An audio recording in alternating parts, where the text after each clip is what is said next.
Tęsime pažintį su taro kortomis ir dabar pereisim prie mažųjų arkanų ir pradėsime nuo taurių mostės. Taurės atstovauja vandens stichiją ir yra atsakingos už jausmus, meilę, intuiciją bei santykius.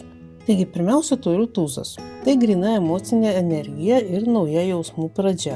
Kortoje matome iš dangaus nusileidusią ranką laikančią taurę, iš kurios liejasi 5 srovės. Jos simbolizuoja 5 mūsų pojūčius ir emocijų gausą. Tai meilės, džiaugsmo ir dvasinio peno šaltinis, kuris niekada neišsenka. Taurių tūzas pasirodo tada, kai tavo gyvenime atsiveria naujos galimybės jausti.